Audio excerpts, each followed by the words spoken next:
चलो, so welcome back once again guys with a new video of class 10th. ठीक है, so we are going to start a chapter resources and development. start तो already हो चुका था, but फिर से एक starting का portion का quick revision करके we will go through with the from the part of Rio de Janeiro the Earth Summit.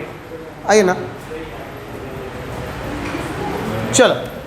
So number one, basically बात नहीं, एकदम silence. The very first term which we have in the chapter, that is the resources. What is exactly resource? ठीक है, so resource क्या है? Anything which fulfills our need and required by us for our day to day activity. Anything which fulfills our need and required by us for our day to day activity, that is called resource. ठीक है, अब यहाँ पे मैंने एक term जोड़ दिया था, that is in a direct और indirect way both. मतलब क्या हुआ इस बात का कि some things are connected with us in a very direct manner. I given you example last day whenever I taught the chapter during the doubts.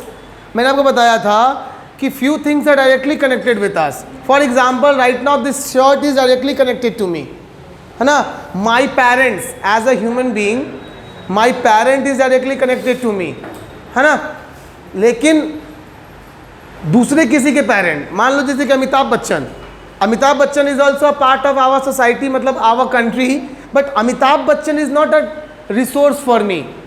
नहीं, अगर वो नहीं होंगे, एक आध फिल्में नहीं बनाएंगे या वो मूवीज़ नहीं बनाएंगे, अगर संन्यास ले लेंगे तो उससे क्या बिगड़ जाएगा मेरा?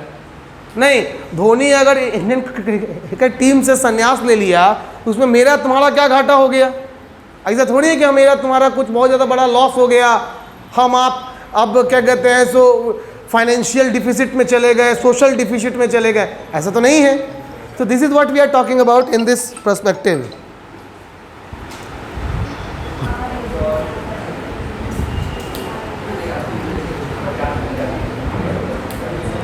चलो done.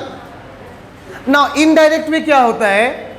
Indirect way means something, कुछ ऐसे रिसोर्सेज हैं हमारे सोसाइटी में which are not directly connected to us, but it is required by us for our basic, you can say livelihood or livings, whatever you can say. Example के तौर पे देखिए कि मुजफ्फरपुर में बेला इंडस्ट्रियल एरिया है. That Bela industrial area is not my resource because मतलब not directly link to me. It is a resource for me also, but it is not directly link to me. अब resource कैसे हो गया हो हमारे आपके लिए? रिसोर्स इसलिए हो गया कि अगर कोई जॉब नहीं होगी तो कम से कम वहां जाके बोरा उठा लेंगे. तो एक सेटअप है, एक फैक्ट्री है, तो कम से कम ये तो होगा ना जी, हाँ कि चलो फैक्ट्री है, इनडायरेक्ट वे में ही सही, लेकिन नौकरी का एक साधन है. कहेंगे जाके कि मालिक रख लीजिए, बोरा उठा लेंगे, पोछा उछा मार देंगे, तो रख लेगा नहीं. समझ रहे हो? यहाँ से 2 किलोमीटर या 5 किलोमीटर दूर कोई नदी बह रही है. That river is not a resource directly connected, but because of that river यहाँ का environment अच्छा रहे, because of that river water level high रहे.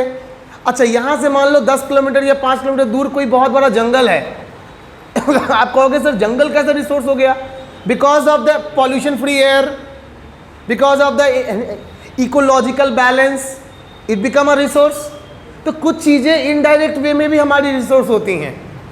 क्लियर है? So this is what exactly we are calling resource. चलो, number 2 होता है why human is called a resource. So we are talking about human resource. ठीक है, सो question अगर आए कि why human is called a resource, why human is called a resource, तो आपका आंसर हो जाएगा कि most of the resources which we have in our surrounding that is developed bye, देखो डेवलप्ड बाय ह्यूमन, है ना. तो मोस्ट ऑफ जितने चीजें हमारे पास हैं वो डेवलप बाय ह्यूमन है. देखो minerals, fossil fuels, they are naturally occurring. लेकिन नेचर से क्रूड ऑयल निकलता है, डीजल थोड़े निकलता है. डीजल कौन निकाला, कौन किया? रिफाइनरी में ह्यूमन, हम लोगों ने उस क्रूड ऑयल को रिफाइन करके डीजल और पेट्रोल में डेराइव किया. Which is useful for our bikes, for our cars, for the vehicles, है ना। सिमिलरली जो लोहा निकलता है या फिर जो मेटल्स निकलते हैं, आपने केमिस्ट्री में ऑलरेडी पढ़ा हुआ है, having so many you can से इम्प्योरिटीज, उसमें से प्योर सब्सटेंस, प्योर मेटल को अलग करके उसको अपने यूज के लायक बनाया किसने? ह्यूमन ने। नहीं, ह्यूमन बींग्स, हम लोग भी नहीं, नालायकों को लायक कौन बनाता है? ह्यूमन बींग बनाता है। इसको टीचर बोलते हैं। नहीं, अब इसमें सब हो सकता है, हम भी हो सकते हैं, कोई भी हो सकता है। नहीं तो भैया ह्यूमन को भी ह्यूमन ही लायक बनाता है, समझ रहे हो? तो everything which is in your surrounding, TV, fan, you can से एसी, घर, everything is constructed by, designed by, developed by human being. This is the reason that we called humans are the most abundance या most important resource. पहली बात। दूसरी बात, what make human a resource? हम humans को resource क्या बनाता है? So सबसे पहला याद रखना, our education which we call knowledge, ठीक है? So this is the first tool to be a resource. आपके पास सबसे पहले तो ये होना चाहिए, ताकि आप तब रिसोर्स की पहली सीढ़ी चढ़ेंगे ना। सेकंड नंबर सीढ़ी स्किल। अब देखो नॉलेज है, साथ में स्किल भी होना चाहिए। मतलब इंजीनियरिंग कर ली लेकिन मशीन ऑपरेट करने नहीं आता ना, डॉक्टरी कर लिया लेकिन स्टेथोस्कोप लगा के उसको जांचने नहीं आता, बेकार है डिग्री ना। मास्टरी कर लिए, बीएड कर लिए, फलाना ठिकाना, सब के लिए पढ़ाना ही नहीं आता। नहीं, एक सर थे, हालांकि अब वो फेमस हो गया है, हम बात है 2007 की, आज भी हमको याद है। तो हम आए कोलकाता से, तो हमारे मामा जी ने हमको लगवा दिया, उनके यहाँ फिजिक्स के टीचर थे 11th में। तो हुआ यूँ कि उनके यहाँ पहला दिन गए, एक ही दिन पढ़वे किए। एस.सी. वर्मा की किताब खुली थी, लाइट चैप्टर था और कॉन्टेक्स्ट था, एक लाइन था कि when a ray of light passing through a prism it diverts into many colour विवगॉर। बताए हैं, स्टोरी बताए हुए हैं। अच्छा, तो मास्टर साहब, बिहार बोर्ड के कुछ बच्चे बैठे थे, हम भी बच्चे बैठे हुए थे, मतलब लगभग 8-10 बच्चे थे।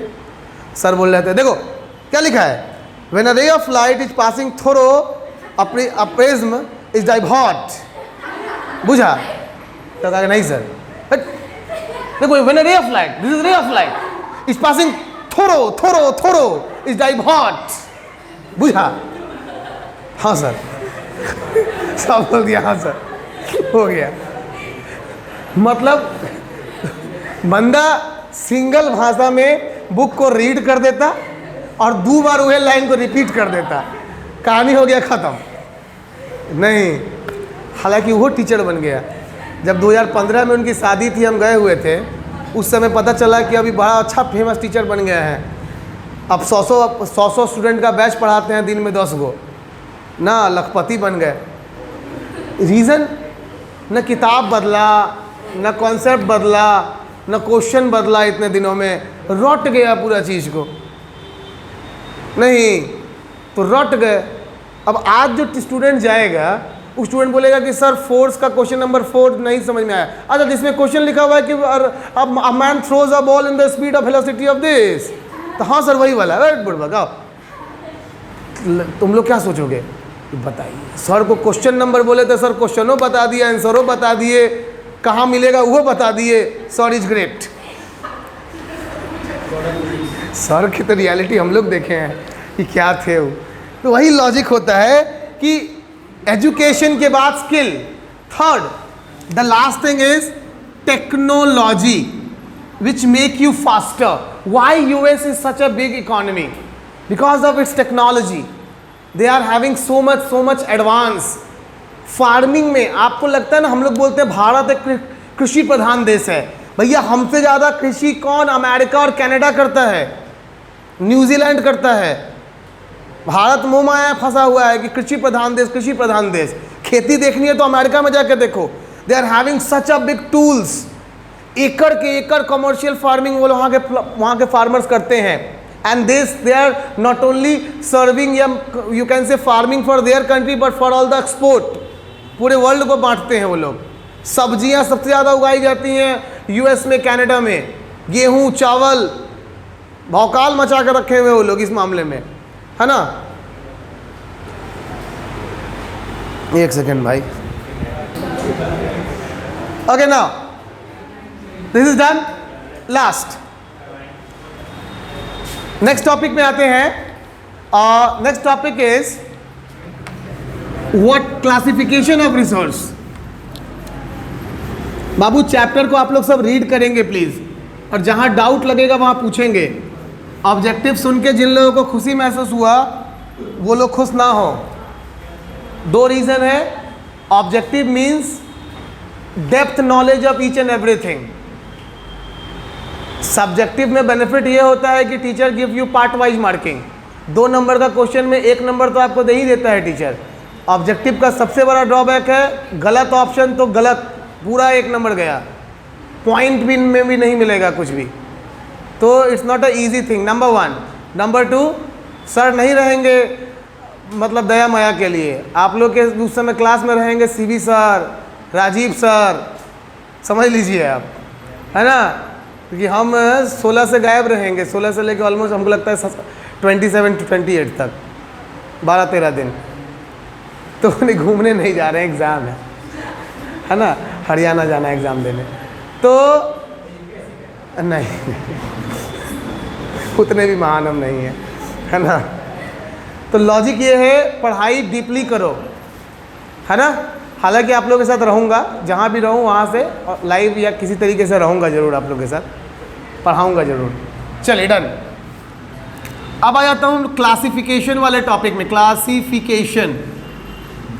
Classification number 1 on the basis of origin. Origin में बस 2 ही हैं, बायोटिक एंड अबायोटिक। आप याद क्या रखोगे? दोनों का एग्जाम्पल, सिर्फ एग्जाम्पल याद रखो, because theory is very easy. आप थ्योरी में क्या लिख सकते हो? All such resources which are living, that is biotic. It's so simple. Abiotic means all such resources which are non living, है ना। But you can say example is very important. Here you have to write flora and fauna. Every type of flora and fauna will come under this. Flora means plant kingdom, fauna means animal kingdom. Similarly, abiotic will contain minerals, rocks, है ना, water, solar, these kind of metals, these kind of you can say things will come under abiotic. अच्छा, एक question आपसे ये फंसाया जा सकता है पूछ के कि which one of the following obtain from nature. तो याद रखना, both obtains from nature, both obtains from nature, ठीक है। चलो नंबर 2, ओरिजिन के बाद जो नंबर 2 आएगा that is on the basis of exhaustibility. देखो इसका नाम ही है एग्जॉस्टिबिलिटी। वी हैव 2, पहला हो जाएगा renewable, and second one will be non renewable, है ना। देखो मैंने आपको वीडियो में भी बताया था, इट्स अ ट्राइसिलेबिक वर्ड, 3 शब्दों से मिलकर बना है। रीन्यूएबल, दोबारा नया हो सकता है। All such resources which we can renew after and after, like ये रिसोर्सेज अबॉन्डेंस है, इतना है कि कभी खत्म नहीं होगा, और जिस दिन हो गया उस दिन पृथ्वी खत्म हो गया, ऐसा समझ लीजिए आप। सोलर, हाइडल, टाइडल नहीं, this kind of wind energy, wind ना, these are the sources, these are the renewable resources. इतना है ना कि कभी खत्म ही नहीं होना है। ये टाइडल मतलब होता है पानी वाला, पानी वाला। देखो हाइडल भी है, हाइडल हो गया कि ऊपर से डैम्स बना के और ऊपर से पानी को गिराना, नीचे जो प्लेट्स लगा है उसके ऊपर, ठीक है, ताकि फ्रिक्शनल एनर्जी, फ्रिक्शनल फोर्स की वजह से एनर्जी प्रोड्यूस होगी। डैम्स में क्या होता है कि we just from a certain height we fall water over the plates, ठीक है। इतनी फोर्स होती है उस वाटर में कि because of the frictional energy it converts and made electricity stored in somewhere, ठीक है, in batteries and all that. Tidal में क्या होगा कि जैसे पंखा होता है ना ऊपर लगा हुआ, वैसे ही पंखा समुद्र में लगा होता है या फिर पानी में लगा रहेगा, और वो पंखा घूमेगा विद द वेव्स, पानी के फोर्स से वो पंखा घूमेगा, और उस पंखे के घूमने से काइनेटिक एनर्जी जो फोर्स प्रोड्यूस होगी, उससे फिर बिजली का उत्पादन। क्या पंखे को क्या बोलेंगे? नहीं, विंड मिल तो अलग चीज़ हो गया, ये वाटर मिल तो नहीं बोल सकते हैं। Turbine, fans. Hello, morning sir. हाँ भाई, तो this is done I believe. Now non renewable fossil fuels, fossil fuels this is also best example. हालांकि नॉन रिन्यूएबल की कैटेगरी में ही हम लोग मेटल्स को भी डाल देते हैं, मिनरल्स को भी डाल देते हैं, लेकिन इन दोनों को ना रिसाइकलेबल भी बोला जाता है। These are the recyclable also, but they are non renewable also, because they are also having a limit. ऐसा नहीं कि हम इसको रिसाइकल कर करके जिंदगी भर चला लें, हम इनको रिसाइकल कर सकते हैं, but up to a certain age. ये हमेशा जिंदगी भर नहीं चल जाएगा रिसाइकिल हो के, ठीक है। So this is the reason कि इसको हम लोग रखेंगे नॉन रिन्यूएबल की कैटेगरी में, but they are most you can say utilized, ये का इस्तेमाल ज़्यादा हो सकता है in comparison to fossil fuels. Clear है बात? चलिए, third one is, third category on the basis of ownership. Ownership के बेसिस पे we have number one, that is the individual, a property of any one, a property of individual. Like है ना, वो जो एक आया था मीम बीच में, है ना, कौन सा, थोड़ा कुत्ता टॉमी साडा कुत्ता कुत्ता, नहीं, तो ये जो मीम था ना कि भैया थोड़ा कुत्ता टॉमी साडा कुत्ता कुत्ता, तो ये इंडिविजुअल रिसोर्स है, इसके अंदर दोनों इंडिविजुअल है।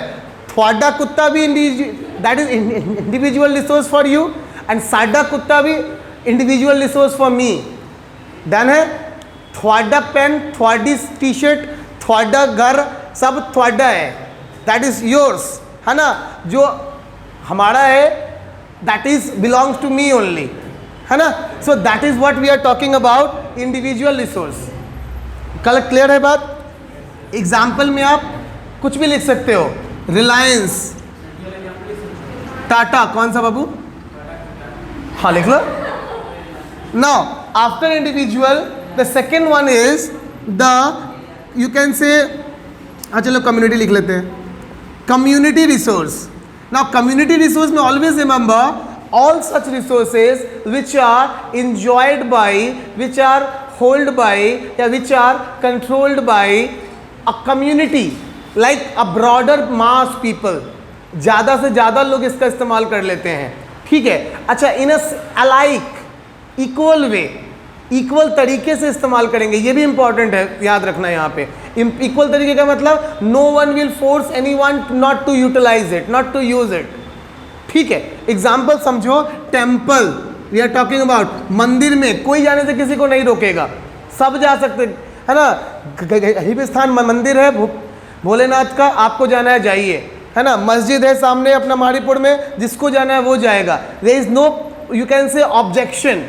क्लियर है बात? Similarly park, if you have park in your area everyone will go. Mumbai, Kolkata, Delhi जैसे लोग जगहों पे तो ऑलमोस्ट 25% आबादी ही पार्क में रहती है, उनके पास घरें नहीं है, दिन भर अपना जो है ना बैग में पैक करके रखते हैं कपड़ा वपड़ा, ऑफिस में गए, काम किया, सब कुछ किया, खाया पिया होटल में, और रात में आया, शाम को पार्क में बिछाया, सो गए। ऐसे ही चलता है, स्ट्रगल का दिन ऐसे ही बीतता है, तो रेंट लेने का पैसे नहीं है ना। तो दिस इज व्हाट पार्क, है ना। सबसे बेस्ट एग्जाम्पल, मोहल्ले का खाली ज़मीन ना, मोहल्ले का खाली ज़मीन याद करो, पूरा मोहल्ला मिलके कचरा उसी में फेंकेगा ना। अगर ज़मीन के बगल वाला, जहाँ पे अगर मान लो ज़मीन के बगल में सरमाइन का घर है, और कहेगी जे दिन भर हम सूंघते हैं तो खाली हम ही फेंकेंगे, तो सारा मोहल्ला कहेगा ऐसा ही आप फेंकिएगा, जिसका है वो बोलिए नहीं रहा है, आपको बहुत, आपके गुर्दा फेफड़ा में दर्द हो रहा है, फेंकेंगे, हम देखते हैं क्या कर लीजिएगा। सिंहियाइन, तिवारीन ना, सब आकर के फेंकेगी उसी में। अच्छा, अगर ग्राउंड खाली है तो पूरे मोहल्ले के बच्चे उसमें खेलेंगे। दो ही काम होता है उस ज़मीन का, गंदा है सब कचरा फेंकेगा, खाली है भरल पुरल ज़मीन है सारा मोहल्ला खेलेगा उसमें। It's a community land. until unless उसमें घर ना बन जाए, है ना. This is what exactly we are talking about community. Third, national. जल्दी देखिए, नेशनल क्या है? All such resources which are controlled by, managed by government. याद रखना, गवर्नमेंट. अच्छा, गवर्नमेंट में फंसाने के लिए आपसे ये हो सकता है कि यहाँ पे वर्ड डाल दे पब्लिक. बिल्कुल कंफ्यूज मत होना. Public resource is also called government resource and government resource is also known as national resource. तो ऑल दीज आर इक्वल. ठीक है. पब्लिक रिसोर्स क्या क्या आ जाए? कुछ भी डाल दो यार. रेलवे डाल दो, रेड फोर्ट डाल दो, नेशनल हेरिटेज डाल दो, आगरा का ताजमहल डाल दो, नेशनल हाईवे डाल दो, ऑफिशियल बिल्डिंग्स डाल दो. ठीक है, कुछ भी डाल दो जो सरकारी है, सब चल जाएगा. Fourth one, international.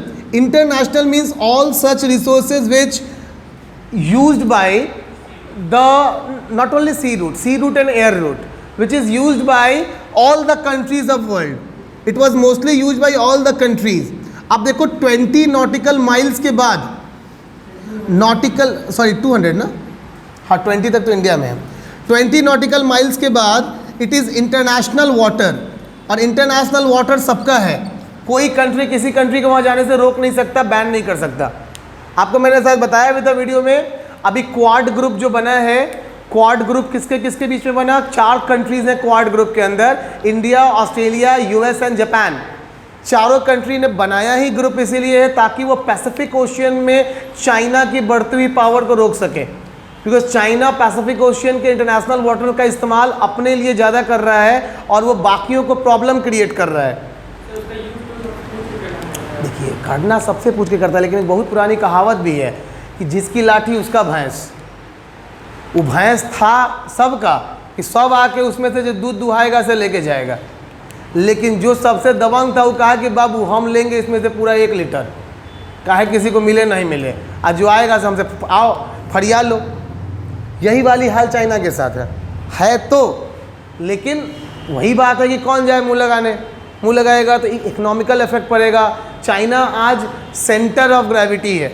नहीं, इतनी रिसोर्सेज हैं उसके पास कि अभी चाइना के अंदर बैन लगा हुआ था. मतलब अभी ये यू कैन से लॉकडाउन लगा हुआ था. कोविड केसेस फिर चाइना में बढ़ गए थे पिछले 3-4 महीनों में. प्रोडक्शन गिर गया था चाइना का. इम्पैक्ट भारत के शेयर मार्केट पे पड़ा हुआ था. मार्केट गिरे जा रहा था. अभी वहाँ पे मार्केट रिलीज हुआ है, प्रोडक्शन फिर शुरू हुआ है. इंडियन मार्केट को बेनिफिट हो रहा है, उठ रहा है फिर से. मार्केट से याद आया, खुल गया होगा मार्केट. रुक गया होता सीधी देख ले. हो यो एगो हेड के. चलो, डन हो गई बात. नाउ इसके बाद बात करेंगे on the basis of development. देख बाबू, जहां डाउट लगे पूछ लेना, चुप मत रहना. ये बात कम से कम हम 5 बार बोलते हैं. यहां से लेकर टेलीग्राम तक कहीं भी डाउट डाल सकते हो. रुक जाओ 1 मिनट.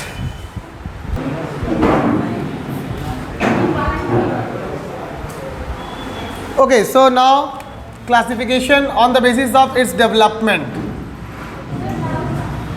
हाँ बाबू बोलो.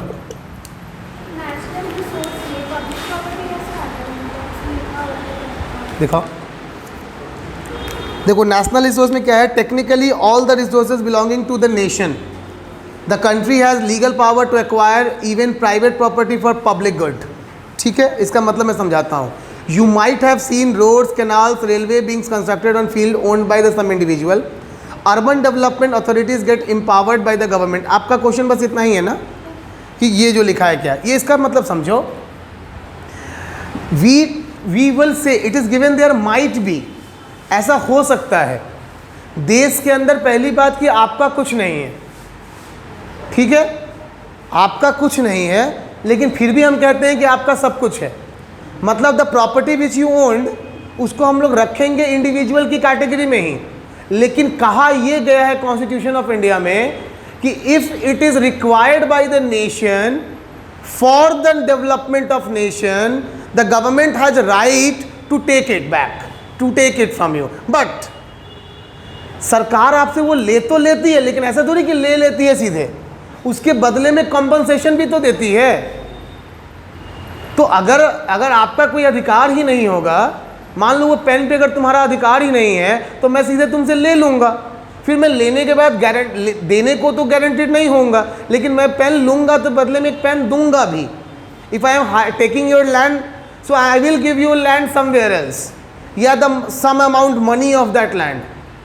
तो सरकार एक तरीके से यहाँ पे अधिग्रहण करके कीमत दे के अधिग्रहण कर रही है, तो पूरा मालिक तो नहीं हुई।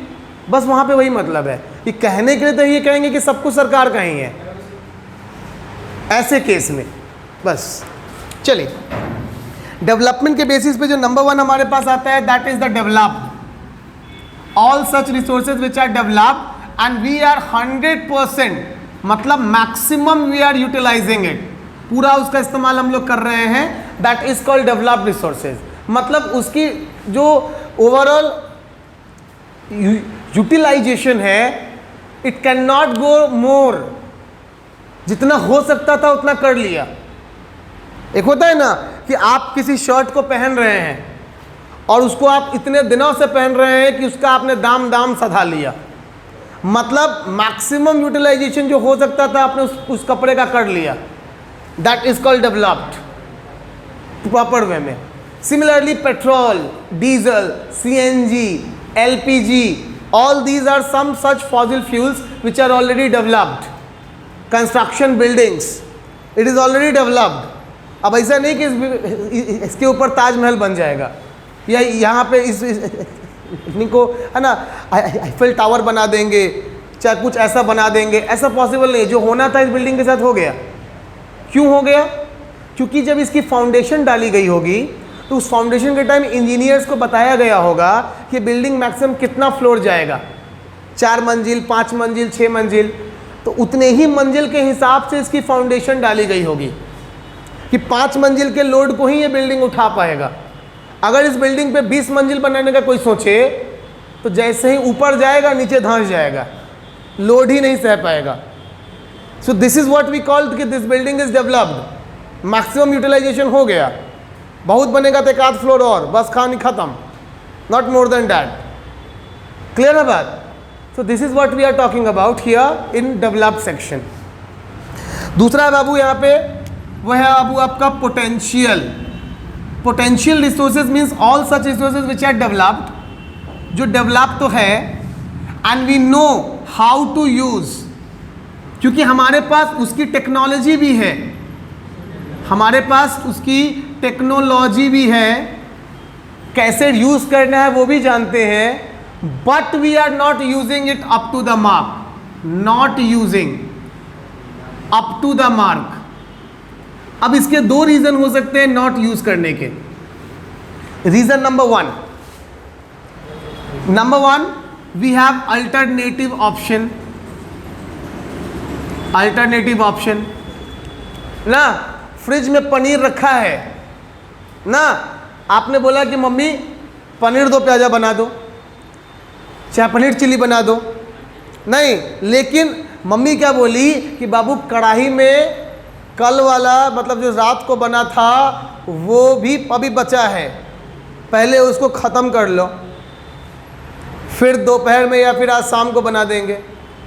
मतलब चूंकि एक सब्जी ऑलरेडी स्टॉक में है, कढ़ाई में है, फ्रिज में है, सो मम्मी ने कहा कि भैया पहले इसको ख़त्म कर लो फिर उसको बना देंगे। तो पनीर इज इन रिजर्व, उसको रिजर्व में रखा हुआ है फॉर फ्यूचर यूटिलाइजेशन। पहला तो ये रीज़न हो गया, अल्टरनेटिव ऑप्शन प्रेजेंट है। दूसरा, इट्स कॉस्ट टू बिल्ड या cost to develop is huge and right now we are not able to do that.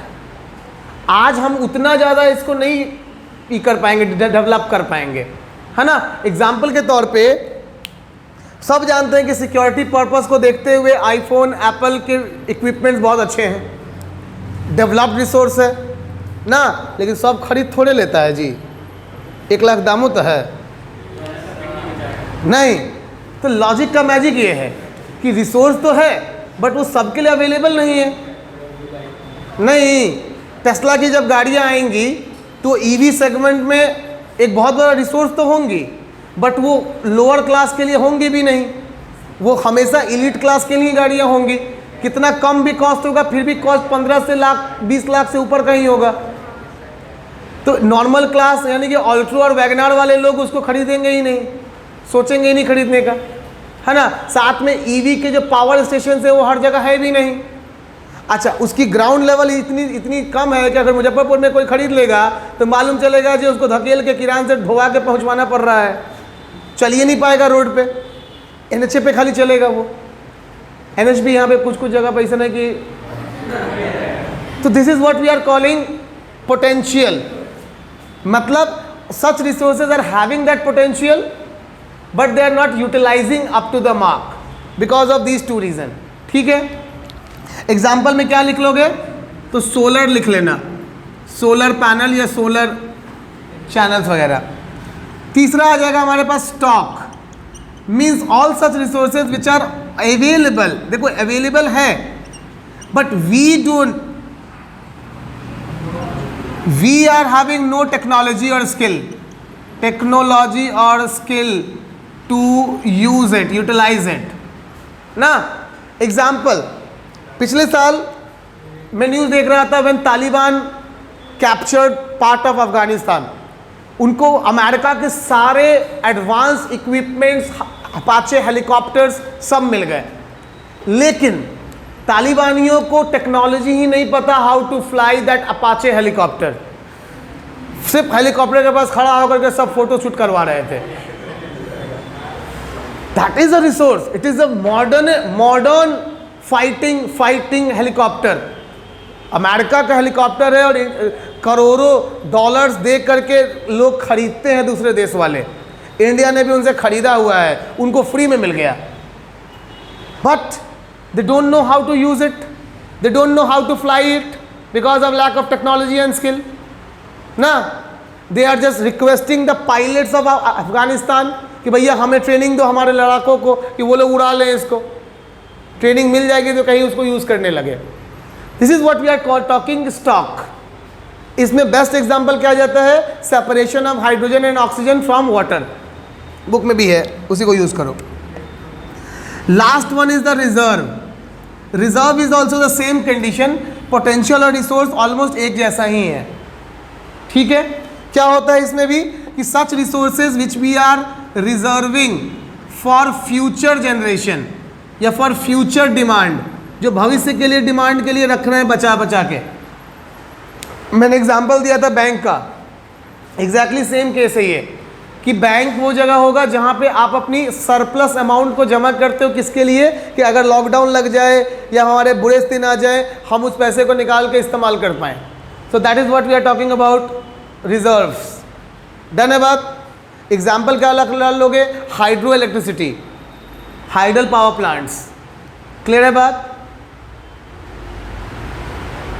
बोलो नहीं क्लियर है, क्लियर तो जोर से बोलो, जय माता दी। चलिए भाई डन। अब आते हैं हम लोग नेक्स्ट टॉपिक पे, that is the problems faced by resources. Problems faced by resources या थ्रेट फॉर द रिसोर्स। क्या क्या थ्रेट है रिसोर्स के लिए, 3 पॉइंट आपके बुक में दिया है, यही 3 पॉइंट आपको भी मेंशन करना है as it is. Number 1 resource number one threat, accumulation of resources in few hands. कुछ अमीर लोगों के हाथ में मैक्सिमम रिसोर्सेज का होना और उनका वो इस्तेमाल इनडिस्क्रिमिनेटली कर रहे हैं, मतलब मैक्सिमम कर रहे हैं अपने हिसाब से। हेलो भैया कोचिंग पर चलो। तो सबसे पहला क्या हो गया, that is accumulation of resources and it's indiscriminate expense. Because उनके पास पैसा है तो उस पैसे से वो कहते हैं कि भैया हम खरीद रहे हैं, हम खर्च करेंगे, जितना मैंने उतना करेंगे। But they are not getting this point कि they are just you can say using extra from the future generation. हम जो आज खर्च कर रहे हैं वो हमारा किसका, हमारे बाल बच्चों का है। That is not yours. बैठाइए ना, बोलिए ना कि 5-7 मिनट नहीं, So this is what exactly the number one point. Number two is over exploitation. Over exploitation of resources. Resources का बहुत ज़्यादा तेजी से खर्च होना because of its huge demand.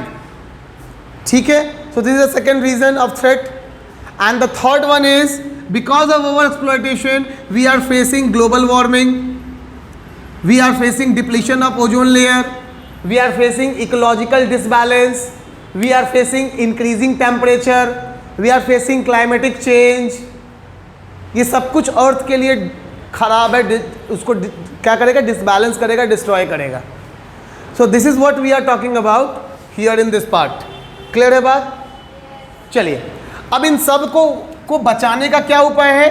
We have to follow sustainable development. Now what is sustainable development? Sustainable development में याद रखना सिंपल सा, do not compromise with present but save for future. Do not compromise with the present. Sustainable development ये नहीं कहता कि आज भूखे पेट रहो या आधा खाओ.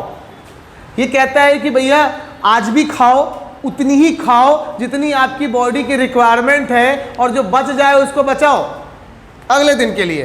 नहीं हम जैसे लोग जो भैया सुबह में कभी चिकन मटन नहीं बनवाते, शाम को बनता है